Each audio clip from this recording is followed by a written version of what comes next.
Hello viewers. तो आगे बढ़ते हैं। हमारा जो चैप्टर चल रहा था क्लास 11th का चैप्टर 1 व्हाट इज साइकोलॉजी, उसी में आगे बढ़ते हैं। तो नेक्स्ट टॉपिक है हमारा जो कि मोस्ट इंपॉर्टेंट है, इवोल्यूशन ऑफ साइकोलॉजी। कि साइकोलॉजी जो है ये कैसे इवोल्व हुई, कैसे इसका इवोल्यूशन हुआ, वो हमें यहाँ देखना है। एक्चुअली इसको मैं अगर कहूँ तो ये एक टॉपिक होता है स्कूल्स ऑफ साइकोलॉजी, वो इसके अंदर कवर किया गया है। Psychology as a modern discipline, which is influenced to a large extent by Western developments, has a short history. Psychology जिसको आज हम देखते हैं, जिस सब्जेक्ट को आज हम मॉडर्न डिसिप्लिन को हम जो इसका जो नया रूप जिसको हम आज देखते हैं, वो इन्फ्लुएंस है बहुत ज़्यादा हद तक किससे, वेस्टर्न डेवलपमेंट से। और इसकी बहुत ही शॉर्ट हिस्ट्री है। It grew out of ancient philosophy concerned with questions of psychological significance. ये जो सब्जेक्ट है, कहा जाता है कि ये ग्रो हुआ है, यानी कि उत्पत्ति हुई है इसकी एंशिएंट फिलोसफी से। जो पुरानी फिलोसफिक सब्जेक्ट होता था, उस सब्जेक्ट के ऊपर जब इन्होंने साइकोलॉजिकल सिग्निफिकेंस के कुछ क्वेश्चंस वहां से रेज किए, तो इस सब्जेक्ट की उत्पत्ति वहां से मानी गई। We mentioned earlier that the formal beginning of modern psychology is tracked back to 1879 when the first experimental laboratory was established in Leipzig, Germany by William Wundt. इस सब्जेक्ट की जो सबसे पहली जो फॉर्मल बिगिनिंग कहा जा सकता है कि एक सब्जेक्ट के रूप में इसकी शुरुआत जो है, मॉडर्न साइकोलॉजी की शुरुआत। देखो, साइकोलॉजी की शुरुआत पहले हो सकती है, लेकिन जो मॉडर्न साइकोलॉजी है इसकी जो शुरुआत है वो मानी जाती है कब से, कि 1879 में जब पहली लेबोरेटरी खोली गई थी लिपजिंग कहाँ है, जर्मनी में।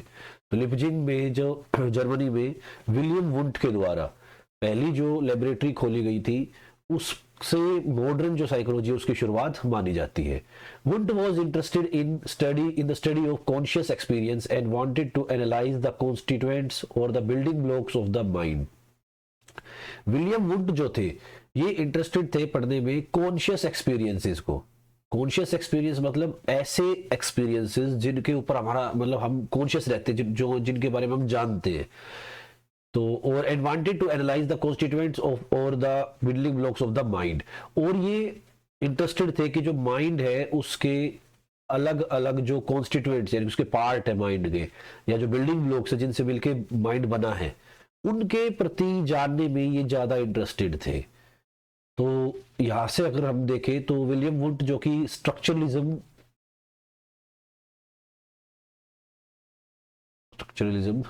LISM, तो ये जो स्ट्रक्चरलिज्म है इस शाखा से ये बिलोंग करते हैं। और इनके जो मेथड्स है जो इन्होंने सबसे पहले शुरू किए थे वो थे इंट्रोस्पेक्शन में क्या होता है यहाँ पर हम एक्सप्लेन करेंगे। वैसे तो इंट्रोस्पेक्शन होता है कि जब हम कुछ भी हमारे माइंड में चल रहा है उसके बारे में हम खुल के बता सके, यानी कि पहले आपको आराम से शांति से बैठाया जाएगा, उसके बाद आपसे पूछा जाएगा कि आपके दिमाग में क्या क्या चीजें चल रही है, उस चीज को कोई साइकोलॉजिस्ट नोट डाउन करता रहेगा। तो ये होता है इंट्रोस्पेक्शन, आत्ममंथन जिसको बोलते हैं। तो ऐसी जो कॉन्शियस एक्सपीरियंस होते हैं उनको स्टडी करने में, और माइंड का जो अलग अलग जो कॉन्स्टिट्यूएंट्स है या बिल्डिंग ब्लॉक्स है कि कैसे माइंड बना हुआ है, स्ट्रक्चर कैसी है माइंड की, उसके ऊपर जो है विलियम वुड जो है इंटरेस्टेड रहते थे। Psychologist during Wundt time analysed the structure of the mind through introspection and therefore we called structuralists. जो साइकोलॉजिस्ट विलियम वुंट के टाइम के थे वो क्या करते थे, वो एनालाइज करते थे माइंड के स्ट्रक्चर को। उनका मतलब मेन फोकस होता था माइंड के स्ट्रक्चर को एनालाइज करना, कैसे, इंट्रोस्पेक्शन मेथड के द्वारा, आत्ममंथन मेथड के द्वारा, और इनको कहा जाता था structuralist. Introspection was a procedure in which individuals or subjects in psychological experiments were asked to describe in detail their own mental process or experience. Sorry.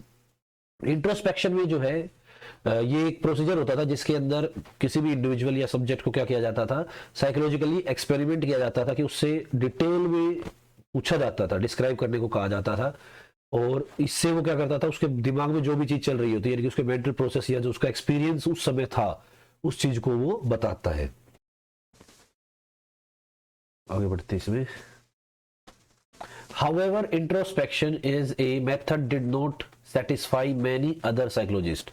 लेकिन ये जो मेथड था इंट्रोस्पेक्शन, इसने जो भी साइकोलॉजिस्ट और जो साइकोलॉजिस्ट थे उनको सेटिस्फाई नहीं किया, क्योंकि ये मतलब मेथड ही ऐसा था जिसमें साइंटिफिक हम इसको नहीं कह सकते। अब मेरे अंदर क्या चल रहा है वो मैं सही बताऊं या गलत बताऊं, इसको कौन कैसे जांच सकता है। It was considered less scientific because the introspective reports could not be verified by outside observers.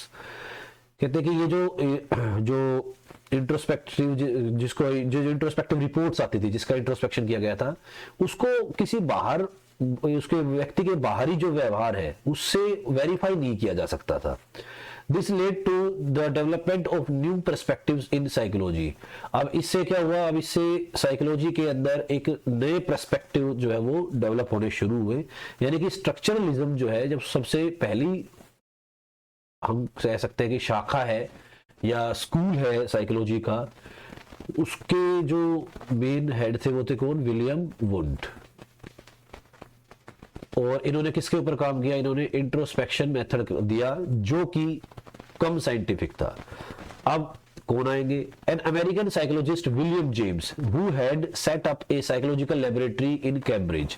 जैसे विलियम वुंड ने साइकोलॉजी की लेबोरेटरी डेवलप की थी जर्मनी में, लिपजिग में, वैसे विलियम वुंड ने ये ऐसी जो साइकोलॉजिकल लेबोरेटरी है वो कैम्ब्रिज में ये डेवलप की, मैसेचुसेट्स।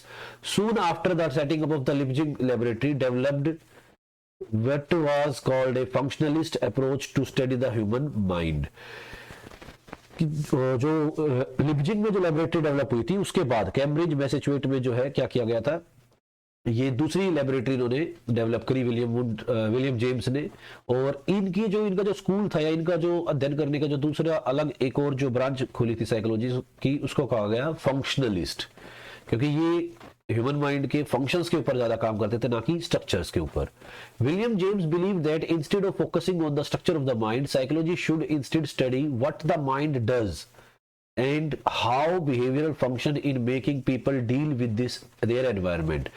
ये कहते हैं इनका जो पढ़ने का जो मेन तरीका था वो क्या होता था कि ये माइंड को पढ़ते थे कि क्या माइंड करता है और कैसे बिहेवियरल फंक्शन व्यक्ति करता है जब वो एनवायरनमेंट से डील कर रहा है।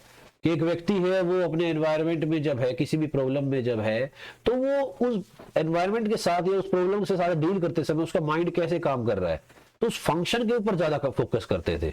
जबकि पीछे वाले क्या करते थे, वो जस्ट सिर्फ एक्सपीरियंस पे बात करते थे कि आप इस प्रॉब्लम में आपको कैसा लग रहा है ना, कैसा लग रहा है, या फिर जो कैसे आप इसको टैकल करोगे। तो वो जो माइंड के स्ट्रक्चर्स के ऊपर फंक्शन करते थे कि माइंड क्या क्या सोच रहा है, मेन बात ये होती थी। यहां पर क्या है, माइंड काम कैसे कर रहा है, कि प्रॉब्लम जैसी आती है क्या उसके अनुसार माइंड का सोचने का तरीका बदल रहा है या नहीं बदल रहा है ना। तो ये फंक्शन के ऊपर थोड़ा ज्यादा फोकस करते थे। For example, functionalist focused on how behavior enable people to satisfy their needs।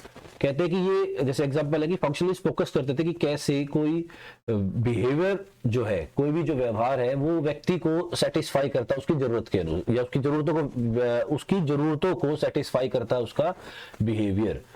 According to William James, consciousness as an ongoing stream of mental process interacting with the environment formed the core of psychology। तो William James के according क्या है कि जो consciousness है एक ongoing stream है। Consciousness का मतलब हमारे दिमाग के प्रोसेसिंग की एक ऑनगोइंग स्ट्रीम है कि हमेशा हम क्या रहते हैं, कॉन्शियस रहते हैं, हमेशा सचेत रहते हैं हमारे दिमाग के जो एक्सपीरियंस है, जो प्रोसेस करता दिमाग उसके प्रति। Interacting with the environment formed the core of psychology, कि जब हम एनवायरनमेंट के साथ इंटरेक्ट करते हैं तो उस दौरान हमारा माइंड जो है वो हमेशा क्या रहता है, कॉन्शियस रहता है, ऐसा इनका मानना था। A very influential psychologist thinker of the time, John Dewey, used functionalism to argue that human beings seek to function effectively by adapting to their environment। जो उस समय के ही एक और एजुकेशनल थिंकर थे, शिक्षावादी थे, जॉन ड्यूवी। इन्होंने फंक्शनलिज्म कि जो ये बात थी इसके ऊपर कहा था कि भाई इन्होंने ये जो फंक्शनलिज्म जो है इसका यूज किया था किस चीज के लिए कि ह्यूमन बीइंग जो है वो क्या करता है, अडेप्टेशन करता है किसके प्रति, अपने एनवायरनमेंट के प्रति। कि जो एनवायरनमेंट के प्रति इंसान जो क्या करता है, अडेप्टेशन करता है, अपने आप को उसके अनुकूल बनाता है। तो कहता है एक्चुअली वो क्या कर रहा होता है, वो फंक्शनलिज्म का ही सहारा ले रहा होता है। तो इन्होंने थोड़ा सा इसको सपोर्ट किया था।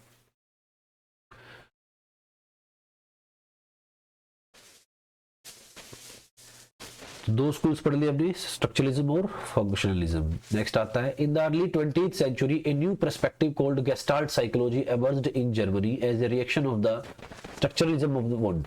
कि वुंड की जो स्ट्रक्चरलिज्म था उसके कारण, उसके रिएक्शन के प्रति, उसके प्रति रिएक्शन करने के लिए क्या हुआ, एक और साइकोलॉजी का स्कूल डेवलप हुआ जिसका नाम क्या था, गेस्टाल्ट साइकोलॉजी। ये भी कहा शुरू हुआ था जर्मनी के अंदर। It focuses on the organisation of perceptual experiences. ये जो था गेस्टाल्टिज्म जो था, इसका मेन जो फोकस था वो क्या होता था कि जो परसेप्चुअल एक्सपीरियंस होते हैं उनका ऑर्गेनाइजेशन होना। परसेप्चुअल एक्सपीरियंस क्या चीज होती है भाई, परसेप्चुअल एक्सपीरियंस होता है कि मैं किसी भी चीज को देखता हूं, ठीक है, तो मैं अगर किसी भी चीज को देख रहा हूं तो उसमें जो देखते समय जितने भी कंपोनेंट्स है, ये मान लो एक पर्टिकुलर चीज है भाई, इसके अलग अलग इसके अंदर ये चीजें थी, तो इन सबको मैं देख रहा हूं, तो ये इन सब का भी अगर आप ऑर्गेनाइज करोगे तो ये इससे कहीं ज्यादा होता है हमारा perception.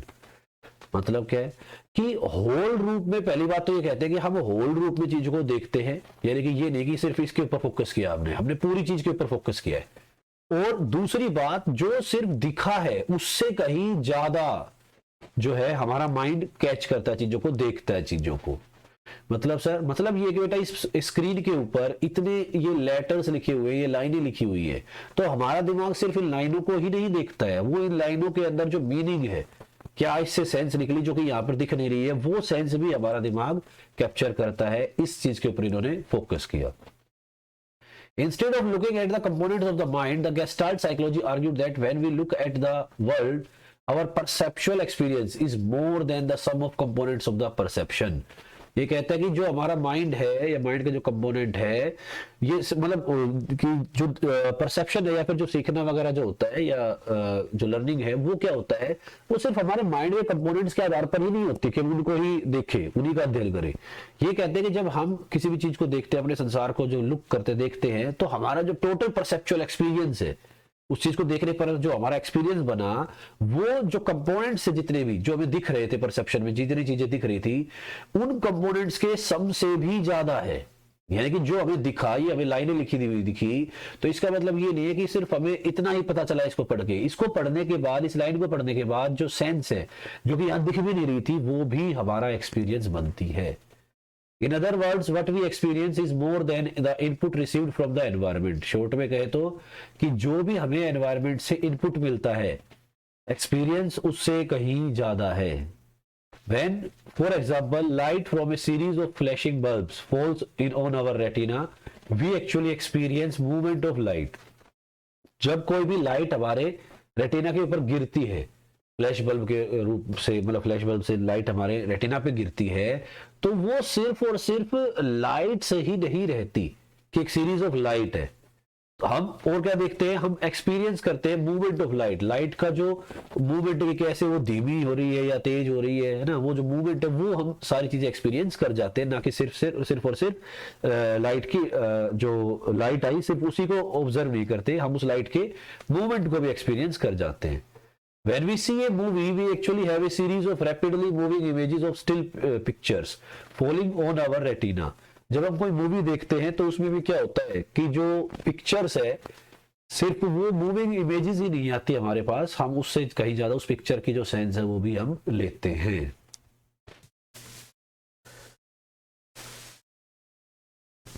Thus, our perceptual experience is more than the elements. इसका मतलब क्या है कि जो भी हमारा perceptual element experience है, जो भी हमने सामने चीजें देखी है, उससे जो experience हुआ हमें, वो बहुत ज्यादा है किससे, एलिमेंट से। Experience is holistic. एक्सपीरियंस जो होता है वो क्या होता है, होलिस्टिक होता है, वो पार्ट्स में नहीं होता। It is a gestalt. वो क्या होता है, कि गेस्टाल्ट होता है। गेस्टाल्ट जर्मन शब्द है जिसका मतलब होता है होल। कि जो भी आपका एक्सपीरियंस है वो क्या होता है, होलिस्टिक होता है, मतलब वो गेस्टाल्ट होता है। We will learn more about the Gestalt psychology when we discuss about the nature of perception in chapter 5. तो ये जो गेस्टाल्टिज्म है इसके बारे में हम चैप्टर 5 में पढ़ेंगे। ऑब्वियसली ये फर्स्ट चैप्टर है, ये जस्ट इंट्रोडक्शन है साइकोलॉजी का। ये जितनी भी चीजें आप पढ़ रहे हो ये आप आगे अलग अलग चैप्टर्स में पढ़ोगे। Yet another reaction to structuralism came into form of behaviorism. अब स्ट्रक्चरलिज्म के अगेंस्ट में ही एक और शाखा निकल के आई जिसका नाम क्या था, बिहेवियरिज्म, यानी कि व्यवहारवाद। अराउंड 1910 के around John Watson rejected the idea of mind and consciousness as subject matters of psychology. 1910 में जॉन वाटसन जो है उन्होंने क्या कहा, माइंड और जो कॉन्शियसनेस है जो कि साइकोलॉजी के पढ़ने के मुद्दे बनाए गए थे, है ना, टॉपिक्स मेन जो सेंट्रल थीम बनाई गई थी, इनको क्या कर दिया, रिजेक्ट। इन्होंने कहा कि माइंड या कॉन्शियसनेस ही मेन सब्जेक्ट नहीं होनी चाहिए साइकोलॉजी में। He was greatly influenced by the work of psychologist like Ivan Pavlov on the classical conditioning. John Watson जो थे वो इन्फ्लुएंस थे किससे, इवान पावलोव के कार्य से, जो कि उन्होंने कर रखा था क्लासिकल कंडीशनिंग। तो लर्निंग चैप्टर आपने पढ़ा होगा, लर्निंग चैप्टर में इवान पावलोव के कुत्ते के ऊपर जो एक एक्सपेरिमेंट किया गया था जिसका नाम क्या था, क्लासिकल कंडीशनिंग जो कराई गई थी, तो उससे ये बहुत ज्यादा इन्फ्लुएंस्ड थे। For Watson, mind is not observable and introspection is subjective because it cannot be verified by another observer.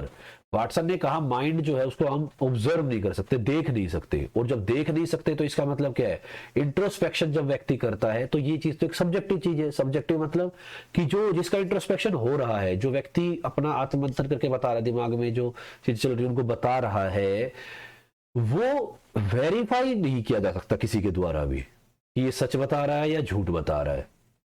According to him scientific psychology must focus on what is observable and verifiable.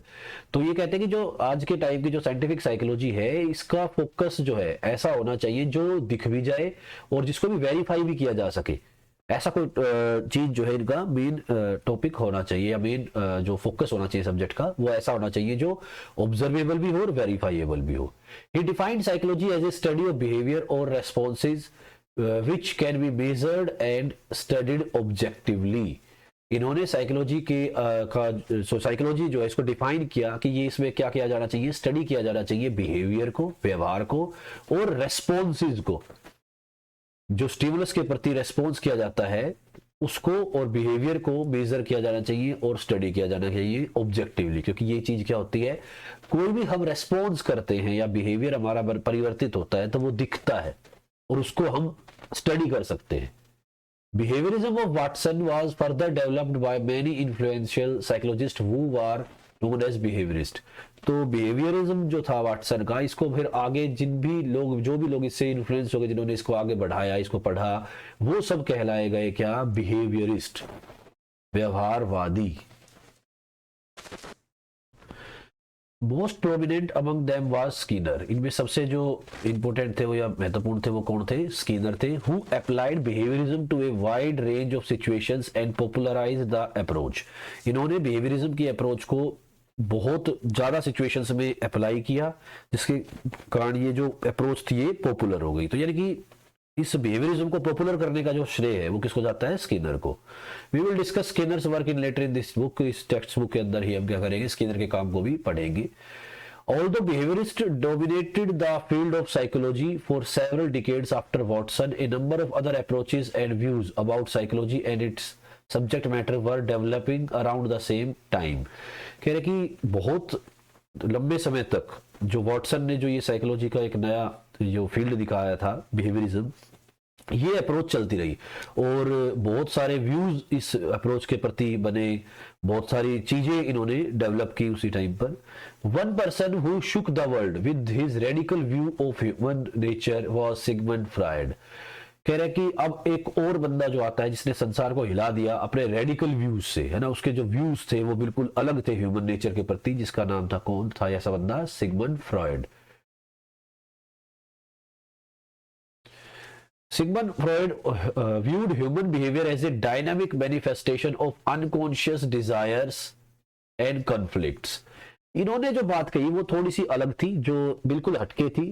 इन्होंने कहा कि जो human का जो behaviour होता है वो conscious experience या के कारण नहीं, ये एक्चुअली अनकॉन्शियस डिजायर और उसके जो कन्फ्लिक्ट्स है उनके कारण मैनिफेस्ट होता है, यानी कि बनता है। मतलब ये कि इन्होंने समझाया कि पूरी थ्योरी इनकी कि बच्चे के जो शुरुआती साल है ना, यानी कि जब वो हुआ है तब से लेकर और जो शुरू के 5-6 साल तक का जो जीवन है, या मेनली तो इसने स्टार्टिंग के 3-4 ही कहा था, वो जो जीवन है उस समय जो बच्चे की इच्छाएं पूरी नहीं हुई, वो और जो व्यक्ति के अंदर हमेशा द्वंद्व चलते रहते हैं, कॉन्फ्लिक्ट्स चलते रहते हैं, उससे व्यक्ति का जो बिहेवियर है वो बदलता है, वो बिहेवियर उसका बनता है। He founded psychoanalysis as a system to understand and cure psychological disorders. इन्होंने साइकोएनालिसिस एक नया स्कूल बनाया है ना, मतलब स्कूल इन द सेंस नई विचारधारा बनाई। He founded psychoanalysis as a system to understand and cure psychological disorders, कि व्यक्ति के जो साइकोलॉजिकल डिसऑर्डर्स होते हैं उनको समझने के लिए और उसको सही करने के लिए इन्होंने एक नया सिस्टम बनाया जिसका नाम क्या था, psychoanalysis. While Freudian psychoanalysis viewed human beings as motivated by unconscious desire for gratification of pleasure seeking and often sexual desires, the humanistic perspective in psychology took a more positive view of human nature.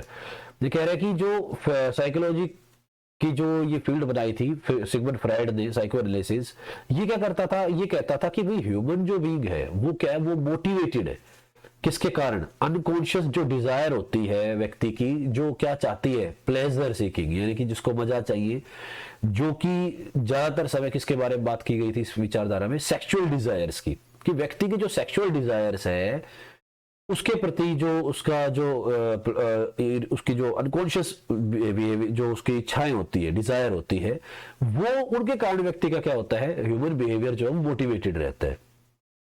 और यहां से एक और नया view human nature के बारे में निकलना शुरू होगा, वो क्या था, ह्यूमनिस्टिक पर्सपेक्टिव। अब ह्यूमनिस्टिक में कौन आता है, तो कार्ल रोजर्स और अब्राहम मैस्लो, इन्होंने एम्फेसाइज किया free will of human beings, कि इंसान जो होता है उसकी अपनी इच्छाएं होती है, and the natural striving to grow and unfold their inner potential, और व्यक्ति की जो ग्रो करने में, उसको उसके इनर पोटेंशियल को बाहर निकालने में जो उसके नेचुरल इंस्टिंक्ट्स होते हैं, ठीक है, उनका बड़ा रोल होता है। तो अगली विचारधारा आई ह्यूमनिस्टिक, जिसके दो व्यक्ति जो इसके मेन अग्रणी रहे थे, कार्ल रोजर्स और Abraham Maslow. They argued that behaviorism with its emphasis on behavior as determined by environmental conditions undermines human freedom and dignity and takes a mechanical view of human nature. इन्होंने argue किया कि जो ये थे humanistic perspective वाले जो लोग थे, जो मानवतावादी विचारधारा वाले लोग थे, उन्होंने कहा कि बिहेवियरिज्म जो होता है वो जोर देता है बिहेवियर्स को, है ना। बिहेवियरिज्म किसके ऊपर ज्यादा फोकस करता है, behaviour as determined by environmental conditions, जो कि बिहेवियर जो होता है आपका वो क्या होता है, वो डिटरमाइन किया जाता है किसके द्वारा, एनवायरमेंट की कंडीशंस के द्वारा, कि जो प्राकृतिक जो कंडीशंस डेवलप की जाती है उसके अनुसार क्या होता है, हमारा बिहेवियर निकल के आता है। Undermines human freedom and dignity, जबकि ये जो है ये नेगलेक्ट कर देते थे किस चीज को, कि जो ह्यूमन की जो फ्रीडम है, इंसान की जो स्वतंत्रता है या उसकी जो डिग्निटी है, गरिमा है, takes a mechanistic view of human nature, जिसकी वजह से क्या हो जाता है कि एक ह्यूमन नेचर का मैकेनिस्टिक व्यू निकल के आता है। क्या बात है, मतलब क्या मतलब है इस चीज का, ये कहते हैं कि बिहेवियरिज्म जो होता है वो फोकस करता है बेटा कंडीशनिंग पर, बिहेवियरिज्म जो है वो फोकस करता है कंडीशनिंग पर। अब कंडीशनिंग का मतलब ये है कि आप जैसे वॉटसन का जो सबसे फेमस जो कोटेशन है वो यही है कि तुम मुझे बच्चा दो और मैं उसके डॉक्टर, इंजीनियर, चोर, डाकू जो तुम कहोगे वो बना दूंगा। तो ऐसी जो बात कही है कि कंडीशनिंग कराना, तो इसका मतलब क्या हुआ, यानी कि यार ये तो आप एक क्या कर रहे हो, मैकेनिकल व्यू दिखा रहे हो, मशीनीकृत चीज दिखा रहे हो कि आप जो चाहोगे वो बना लोगे। तो ह्यूमनिस्टिक विचारधारा ने कहा कि भाई इसके अगेंस्ट है चीजें, सिर्फ कंडीशनिंग ही जरूरी नहीं है, ह्यूमन अगर है तो उसकी अपनी इच्छाएं, अपनी डिजायर्स, अपनी डिग्निटी ये भी होता है। और उसी डिग्निटी के कारण क्या है, इन्होंने कहा कि बिहेवियरिज्म जो है वो मशीनीकृत चीजें हैं वो तो, और ह्यूमनिस्टिक में क्या है, व्यक्ति की अपनी इच्छाओं का ध्यान रखा जाना जरूरी है। तो अगेंस्ट बिहेवियरिज्म जो है क्या हुआ, ह्यूमनिस्टिक अप्रोच निकल के आई। These different approaches filled the history of modern psychology and provide multiple perspectives to its development. ये जो अलग अलग approaches निकल जो हमने अभी अभी बताई है सारी सारी, structuralism, functionalism, gestaltism, humanistic perspective, behaviourism, तो ये जो विचारधाराएं निकल के आई, इन्होंने क्या करा, इन्होंने मॉडर्न जो साइकोलॉजी है उसके अलग अलग पर्सपेक्टिव डेवलप करके सामने लेके आए. Each of these perspectives has its own focus and draws our attention to the complexity of psychological process. हर एक जो पर्सपेक्टिव है उसका अपना फोकस होता था. कोई हिडन डिजायर्स को के पीछे लगा है, कोई बिहेवियर के पीछे लगा है, कोई माइंड के स्ट्रक्चर के, कोई माइंड के फंक्शन के, कोई ह्यूमन की जो अपनी उसकी फ्रीडम होती है उसके अनुसार चीजों को सोच रहा है. तो इन्होंने क्या किया, एक प्रकार से साइकोलॉजिकल प्रोसेस के जो कॉम्प्लेक्सिटी है ना, उसके प्रति थोड़ा सा ध्यान दिया कि साइकोलॉजिकल जो प्रोसेस होते हैं वो इतने आसान नहीं है, थोड़े से कॉम्प्लेक्स चीजें होती है, उसमें बहुत सारी चीजों का फोकस, बहुत सारे पर्सपेक्टिव्स इकट्ठे कलेक्टिव रूप में आते हैं. There are strengths as well as weaknesses in each approach. कि हर एक अप्रोच की क्या होते हैं बेटा, अपनी स्ट्रेंथ और अपनी वीकनेस है. Some of these approaches have led to further development in the discipline. कि हर एक जो ये अप्रोच है इन्होंने क्या करा, आगे फिर इस सब्जेक्ट को बढ़ाया है. Aspects of gestalt approach and structuralism were combined and led to the development of the cognitive perspective which focuses on how we know about the world. कह रहा है कि जो कॉग्निटिव पर्सपेक्टिव है, कॉग्निटिज्म जो अप्रोच है या विचारधारा है, ये क्या है, गेस्टाल्ट अप्रोच और जो स्ट्रक्चरलिज्म की अप्रोच है उन दोनों से कंबाइन होकर बनी है. तो ये छोटी छोटी बातें ये आपको पता होनी चाहिए कि भाई कॉग्निटिविज्म जिसको आप आजकल हम पढ़ते हैं वो अप्रोच किससे बनी है, गेस्टाल्टिज्म होल रूप में देखना और स्ट्रक्चरलिज्म यानी कि माइंड कैसे के स्ट्रक्चर कैसे काम करते हैं, उन दोनों चीज विचारधाराओं से मिलकर क्या बनी, हमारी कॉग्निटिव पर्सपेक्टिव्स बना है. जो किसके ऊपर फोकस करता है कि हम इस संसार को कैसे जान पाते हैं, कैसे इससे सीखते हैं या कैसे जान पाते हैं संसार को. तो कॉग्निशन वर्ड जो है वो क्या है, is the process of knowing. तो सीटेट में कई बार आता है. कॉग्निशन क्या है, कॉग्निशन प्रोसेस का मतलब होता है कि जानने का प्रोसेस, कैसे हम चीजों को सीखते या जानते कैसे हैं, नो कैसे करते हैं चीजों को. It involves thinking, understanding, perceiving, memorizing, problem solving and a host of the other mental processes by which our knowledge of the world develops, making us able to deal with the environment in specific ways. कह रहे cognition या cognitive जो perspective होते हैं या विचारधारा होती है, इसमें क्या क्या चीजें होती है, तो दिमाग में हम जो भी चीज प्रोसेस करते हैं वो सब इसके अंदर आएगा. जैसे थिंकिंग, हम कैसे चीजों को सोचते हैं, कैसे समझते हैं, अंडरस्टैंडिंग, कैसे हम चीजों को देखते, परसीव कैसे करते हैं, किसी चीज को देख के हमारे अंदर क्या जो दिमाग काम कर रहा है वो परसीविंग कैसे होती है. मेमोराइजेशन, जब परसीविंग हो गया तो हम मेमोराइज, याद किस चीज कैसे करते हैं हम, चीज प्रॉब्लम सोल्व कैसे करते हैं हम. तो जितने भी मेंटल प्रोसेसेस होते हैं वो सब किसके अंदर आते हैं बेटा, कॉग्निटिव पर्सपेक्टिव के अंदर या कॉग्निटिविज्म के अंदर आते हैं. सब cognitive psychologist view the human mind as an information processing system like the computer. कुछ साइकोलॉजिस्ट जो होते हैं वो कॉग्निटिव साइकोलॉजिस्ट जो है वो ह्यूमन माइंड को मानते हैं कि ह्यूमन माइंड वैसा ही है जैसे कंप्यूटर होता है. जैसे कंप्यूटर के अंदर इंफॉर्मेशन का प्रोसेस होता है वैसे ही हमारे माइंड में भी इंफॉर्मेशन का प्रोसेस होता है. Mind according to this view is like a computer and it receives. Mind इनके अकॉर्डिंग क्या है, एक कंप्यूटर और वो चीजों को रिसीव करता है, इंफॉर्मेशन को रिसीव करेगा जैसे परसीव करते थे हम चीजों को, प्रोसेसिंग करता है जैसे हम समझते हैं, अंडरस्टैंडिंग वगैरह, ट्रांसफॉर्म करता है उनको, स्टोर करता है इंफॉर्मेशन को और जरूरत पड़ने पर दोबारा से रिट्राइव करता है जैसे कि हम मेमोराइजेशन को करते हैं. मेमोराइज करने के बाद वो चीजें याद आती है हमें. तो जैसे कंप्यूटर प्रोसेस करता है वैसे ही हमारा दिमाग भी प्रोसेस करता है. ये बात किसने कही, कॉग्निटिविज्म वालों ने. Modern cognitive psychology views human beliefs as active constructing their minds through their exploration into the physical and social world. This view is sometimes called constructivism. Modern जो कॉग्निटिव साइकोलॉजी है वो ह्यूमन बीइंग को कैसे मानती है, एक active constructing their minds through their exploration. वो कहते हैं कि जो देखो क्या कहते हैं कंस्ट्रक्टिविज्म, ये कह रहा है कि जो कॉग्निटिविज्म था उसने तो कहा कि आपको इन्फॉर्मेशन मिलती है उसके अनुसार आप क्या करते हो, चीजों को मतलब समझते हो, थिंक करते हैं उसके प्रति वगैरह वगैरह, तो वो कोग्निटिविज्म था। लेकिन कंस्ट्रक्टिविज्म जो है वो क्या कहता है, कंस्ट्रक्टिविज्म या रचनावाद क्या कहता है कि ह्यूमन का जो माइंड है या ह्यूमन बीइंग जो है वो क्या करता है अपने एनवायरनमेंट के प्रति, है ना, अपने फिजिकल और सोशल वर्ल्ड कि जो दिख रहा है सामने और जो व्यक्ति आप जिनसे वो इंटरेक्ट करता है, अपने फिजिकल और सोशल वर्ल्ड में व्यक्ति क्या करता है, एक्टिव होकर एक्टिवली कंस्ट्रक्ट करता है अपने माइंड को, अपने एक्सपीरियंसेस के द्वारा, अपने एक्सप्लोरेशन के द्वारा, कि वो जो खोजबीन करता है उसके द्वारा व्यक्ति क्या है अपना माइंड जो है वो अपने जो कॉन्सेप्ट है वो बनाता है। तो यहाँ जो मेन फोकस करने वाली चीज थी वो थी एक्टिव कंस्ट्रक्टिंग है, यानी कि खुद से एक्टिव होकर, मतलब एक्टिव का मतलब क्या है यहाँ पर, देखिए दो बच्चे मान लो, एक ये एक बच्चा है, उसके आसपास क्या है, चीजें सारी बेहतर है ना, सारी सुविधाएं हैं, व्यक्ति भी है उसके आसपास बढ़िया बढ़िया इंटेलिजेंट उसके साथी भी है, इसके साथ भी यही है, एनवायरनमेंट भी बेटर है लेकिन और साथी भी उसके भी बेटर है।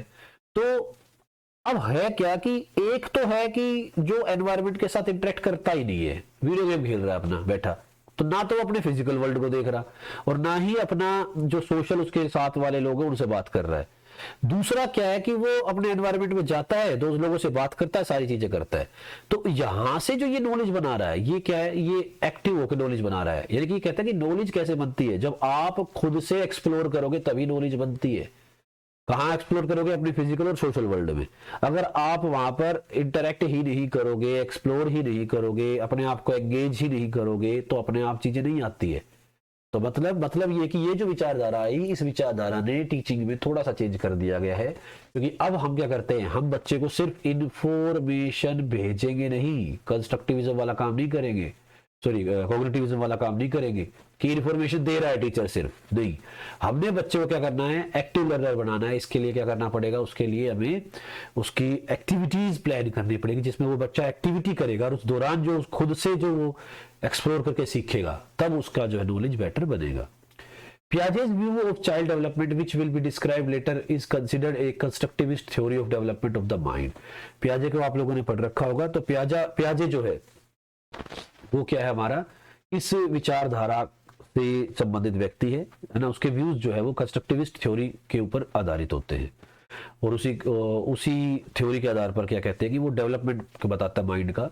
एक और दूसरा जो साइकोलॉजिस्ट है वो है रशियन साइकोलॉजिस्ट है जिसका नाम क्या है, लिव वाइगोत्स्की। तो इसकी भी थ्योरी आपने सीटेट में पढ़ी होगी 100%। Went even further to suggest that the human mind develops through social and cultural process in which the mind is viewed as culturally constructed through joint interaction between adults and childrens. अब जो पियाजे थे उन्होंने तो कहा कि बच्चा खुद active होकर सीखेगा। वाइगोत्स्की कहता है कि भाई बच्चा जो है वो एनवायरनमेंट से सीखेगा, एक्टिव होकर सीखेगा, लेकिन उसके अंदर क्या है, उसके सोशल और कल्चरल प्रोसेस जो है वो उसके माइंड को डेवलप करते हैं। अब सोशल और कल्चरल में क्या हो गया कि वो बच्चा जो है वो इंटरेक्शन करेगा, इंटरेक्शन किसके साथ करेगा, एडल्ट्स के साथ और चिल्ड्रन के साथ। तो आपने ये थ्योरी पढ़ी होगी कि भाई ZPD, zone of proximal development, scaffolding, ठीक है। तो यहां पर यही देखा था कि भाई व्यक्ति क्या करता है, किसी बच्चे को कुछ भी नहीं आता है ना, तो उसकी पूरी हेल्प कौन कराएगा, सर उसकी पूरी हेल्प कोई ना कोई एडल्ट कराता है, जिसको हम कहते हैं MKO, मोर नॉलेजेबल अदर। फिर क्या होगा सर, उस बच्चे को थोड़ा थोड़ा आ जाएगा, थोड़ा थोड़ा आ जाएगा, तो अब सर ये जो हेल्प थी इसकी मात्रा कम हो जाएगी, पहले के मुकाबले मात्रा कम हो जाएगी क्योंकि बच्चे को थोड़ी चीजें आने लगी। फिर क्या होगा, फिर सर बच्चे को और ज्यादा प्रैक्टिस करने से और ज्यादा चीजें आ जाएंगी। अब जो बाहर से हेल्प कराने वाला व्यक्ति है उसकी वो जो है हेल्प कम हो जाएगी। और सर लास्ट में क्या होगा, लास्ट में जाके बेटा ये जो व्यक्ति था जिसको कुछ नहीं आता था ये सारी चीज सीख जाएगा और हेल्प कराने वाले बंदे की जरूरत भी नहीं रहेगी। तो इससे क्या होता है कि बच्चा कैसे सीखता है कि बच्चा अपने एनवायरनमेंट में आपसे ज्यादा एडल्ट जो उसके साथ रहते हैं या कोई और बच्चे जो है उनके साथ रहते हैं, उनके साथ इंटरेक्शन करके और वो अपने कल्चर और सोशल सोसाइटी या संस्कृति के अंदर रहते हुए वहां से सीखता है। तो सोशल और कल्चरल जो पर्सपेक्टिव्स है वो सीखने में अहम भूमिका निभाते हैं। ये किसने कहा, वाइगोत्स्की ने बताया। In other words, while the Piaget children actively construct their own mind, Piaget के अनुसार तो क्या था कि बच्चा अपने माइंड का कंस्ट्रक्शन एक्टिवली होकर खुद करता है, जबकि Vygotsky took a view that mind is a joint cultural construction and emerges as a result on interaction between children and adults. Vygotsky ने कहा कि बच्चा का जो दिमाग है है ना, वो क्या होता है कि जॉइंट कल्चरल कंस्ट्रक्शन होती है, यानी कि वो अकेला कंस्ट्रक्ट नहीं करता है, वो जॉइंट रूप में कंस्ट्रक्ट करता है, मतलब कि कल्चरल कंस्ट्रक्शन होता है, सांस्कृतिक रूप से वो कंस्ट्रक्ट करता है अपने नॉलेज को, जिसमें क्या होता है कि वो एमर्ज करता है रिजल्ट को इंटरेक्शन करके चिल्ड्रन और एडल्ट्स के साथ, ठीक है। यानी इसमें बच्चा जो है वो खुद भी रहेगा और उसके साथ क्या रहेगा, कोई भी एडल्ट जो होगा, है ना, कोई भी उससे बड़ा कोई भी व्यक्ति है उसके साथ वो इंटरेक्शन करके तब सीखता है, यानी कि वो अपनी सोसाइटी में जो लोग हैं, जो उससे उससे ज्यादा नॉलेज वाले जो एडल्ट्स है, उनसे वो बच्चा सीखता है। कुल मिलाकर अगर हम कहें तो एक शॉर्ट में यही कह सकते हैं कि पियाजे कहता है कि बच्चा अपनी ज्ञान का निर्माता स्वयं है। वाइगोत्स्की कहता है कि बच्चा अपने ज्ञान का निर्माण तो करता है, परंतु दूसरों की सहायता से, दूसरे को ना कोई एडल्ट जिसकी नॉलेज वाइगोत्स्की से ज्यादा है। तो ये हमारा टॉपिक कवर हुआ यहाँ तक। एक टेबल रह गई थी बेटा यहाँ, इसमें क्या है, मॉडर्न साइकोलॉजिस्ट के कुछ लैंडमार्क्स दिए गए हैं, यानी कि कब कब क्या क्या चीजें हुई है, तो आप पढ़ सकते हो, इसमें दो चार चीजें बेटर है। ये हमने पढ़ लिया था 1879 में, पहली जो है लिपजिग में लेबोरेटरी जर्मनी में डेवलप हुई थी, विलियम वुड ने की थी वो। 1890 में विलियम जेम्स ने एक किताब पब्लिश की थी, प्रिंसिपल्स ऑफ साइकोलॉजी। तो आपसे पूछा जा सकता है प्रिंसिपल ऑफ साइकोलॉजी किसकी किताब है, विलियम जेम्स की, कब पब्लिश हुई, 1890 में। 1895 में फंक्शनलिज्म जो होता है वो एक सिस्टम ऑफ साइकोलॉजी के रूप में फॉर्मुलेट किया गया, बनाया गया। 1900 के अंदर सिगमंड फ्रॉइड ने डेवलप कर दिया साइको एनालिसिस। 1904 में इवान पेवलोव ने नोबेल प्राइज जीता था, किसके के प्रति, डाइजेशन सिस्टम के प्रति इन्होंने काम किया था, और वहां से प्रिंसिपल्स निकाले थे डेवलपमेंट ऑफ रेस्पॉन्सेज कि कैसे हम डेवलप करते हैं रेस्पॉन्सेज। तो ये सब तो हम थ्योरीज में पढ़ेंगे। 1905 में इंटेलिजेंसी टेस्ट जो है वो डेवलप किया था बिने और साइमन ने, डीएसएसबी का प्रीवियस ईयर क्वेश्चन है ये, कि किसने जो इंटेलिजेंसी टेस्ट सबसे पहले डेवलप किया था, तो बिने और साइमन ने, सक्सेसफुल जो हुआ था। 1912 में गेस्टाल्ट साइकोलॉजी ने जो है वो गेस्टाल्टिज्म जो है वो डेवलप हुआ, स्टार्टिंग में उसकी जर्मनी में। 1916 के अंदर पहली साइकोलॉजिकल डिपार्टमेंट जो है वो कलकत्ता यूनिवर्सिटी ने बनाया, इंडिया के अंदर साइकोलॉजिकल डिपार्टमेंट पहला। तो ये अभी हम पढ़ेंगे इंडियन हिस्ट्री के अंदर, तो इनको आप पढ़ सकते हो भाई, ये सारी चीजें ही ठीक है। कि बिहेवियरिज्म जो है वो पब्लिश किया गया जो बी वॉटसन के द्वारा 1924 में। बिहेवियरिज्म किताब जो है वो किसने लिखी थी, जेबी वॉटसन ने। तो ऐसे ही भाई ये चीजें देख लेना थोड़ी सी, प्रॉब्लम है आज, जुकाम है। तो ये टेबल है पूरा, इसको पढ़ लेना बेटा। ये इनकी फुल फॉर्म क्या होती है, निभांस की, ठीक है। तो ये आ सकते हैं एक दो चीजें एग्जाम के अंदर, एनएओपी की फुल फॉर्म क्या है, कब आएगी ये चीजें, जब फैक्चुअल पेपर बनाया जाएगा। एप्लीकेटिव होगा तो जो पढ़ाया जा रहा है वो चीज आएगी, फैक्चुअल जो चीजें बनाई जाती है तो उसमें यार कुछ भी आ सकता है। तो ये फैक्ट्स जो डीएसएसबी में, इसमें एनसीईआरटी में लिखे हुए हैं, इनको रीड कर लेना। तो अब के लिए इतना ही, अगली क्लास में पढ़ेंगे development of psychology in India, कि भारत में साइकोलॉजी का जो डेवलपमेंट है वो किस प्रकार से हुआ था। Good bye.